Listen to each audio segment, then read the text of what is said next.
Abonnez-vous et cliquez aussi sur la petite cloche de notification pour ne rien rater de nos prochaines vidéos. N'oubliez pas de partager aussi la vidéo et de la liker. Afrique N24. Le Nigeria partisan d'une coalition régionale contre le vol généralisé et permanent de son pétrole brut. Le président nigérian Muhammadu Buhari a annoncé vendredi renforcer la sécurité au large de son pays pour mettre un terme au vol généralisé de pétrole brut, une semaine après l'arrestation d'un superpétrolier au large de la Guinée équatoriale. Premier producteur de brut d'Afrique, le Nigeria perd chaque jour des centaines de milliers de barils volés au large ou siphonnés sur les pipelines pour être ensuite revendus au marché noir. Nous ne permettrons pas à quelques criminels d'avoir un accès illimité à l'approvisionnement en pétrole brut de la nation, a affirmé M. Buhari.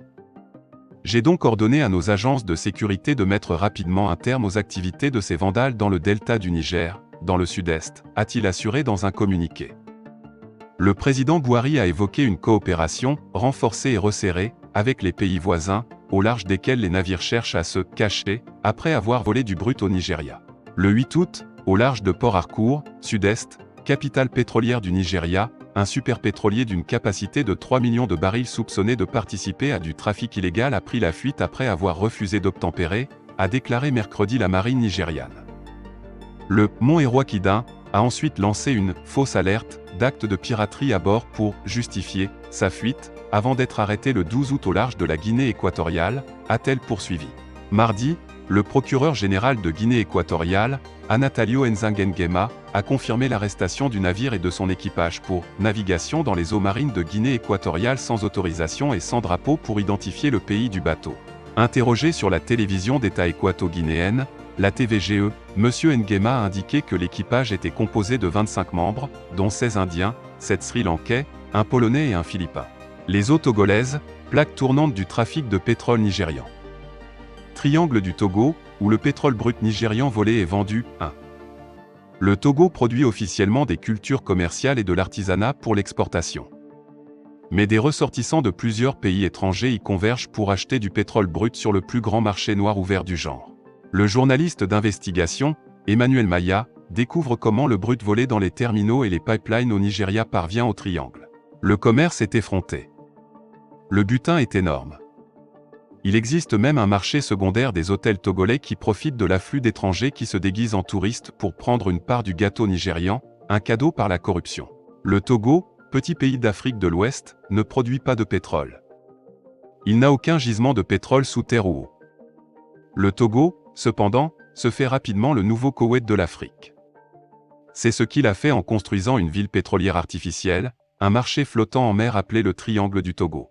Des navires malhonnêtes et des hommes d'affaires internationaux voyous parcourent des milliers de miles nautiques au Togo pour acheter du pétrole brut volé au Nigeria. Le volume des échanges dans le Triangle fait du Togo le plus grand marché noir du pétrole brut, attirant des acheteurs d'aussi loin que l'Australie, Hong Kong, la Russie, le Royaume-Uni, l'Afrique du Sud, la Chine, l'Ukraine et la Thaïlande. Un rapport de l'Office des Nations Unies contre la drogue et le crime, ONUC, cite la Chine, la Corée du Nord, Israël et l'Afrique du Sud comme pays de destination et destinataires fréquemment mentionnés du brut volé au Nigeria. Les signes révélateurs d'une économie en plein essor au Togo n'étaient que trop visibles alors que ce journaliste faisait le tour des hôtels en partant de la capitale, Lomé. De l'Avenida Hotel à l'Ibis Lomé Centre, de l'hôtel Sancta Maria à la résidence hôtelière Océane et de l'hôtel Napoléon Lagune à l'hôtel Côte Sud, le Togo regorge d'étrangers, pour la plupart européens, chinois, libanais, russes et indiens. Tous ne sont pas des touristes et tous ne sont pas venus acheter des cultures de rapport ou des produits artisanaux, les deux principales sources de devises du pays. En effet, l'afflux de visiteurs blancs et asiatiques et le nombre croissant d'hôtels témoignent du volume d'une économie qui a ingénieusement attaché son cordon ombilical à l'immense richesse pétrolière du Nigeria voisin. Le vol de pétrole brut au Nigeria est l'un des crimes transnationaux les plus notoires au monde aujourd'hui. Le groupe de travail spécial sur les revenus pétroliers dirigé par Nuhuri Badu a constaté que le vol d'hydrocarbures était une source majeure et chronique de perte de revenus pour le Nigeria. Il a averti que le vol de pétrole brut et de produits pétroliers raffinés pourrait atteindre des niveaux d'urgence dans le pays. Le groupe de travail a noté que le vol de pétrole pouvait atteindre 250 000 barils par jour, près de 10% de la production quotidienne et s'élever à 1 milliard de naira par an. La Nigerian National Petroleum Corporation, NNPC, rapporte qu'environ 40% des produits acheminés par les pipelines sont perdus à cause du vol et du sabotage.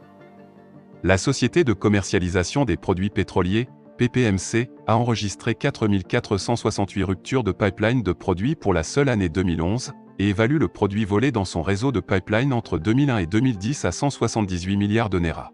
Aussi ahurissant qu'ils peuvent sembler aux Nigérians pauvres, privés dès la naissance de tout avantage de la richesse pétrolière, les observateurs de l'industrie insistent sur le fait que les chiffres officiels sont largement sous-estimés. Le volume des vols de pétrole est tellement énorme qu'il est plus important que l'industrie pétrolière légitime de certains pays africains. Il attire des « vautours » de l'élite militaire et politique corrompue du Nigeria vers les milices résiduelles du delta du Niger vers les mafias chinoises et russes. Likez la vidéo si ce n'est pas déjà fait. Laissez aussi votre point de vue en commentaire.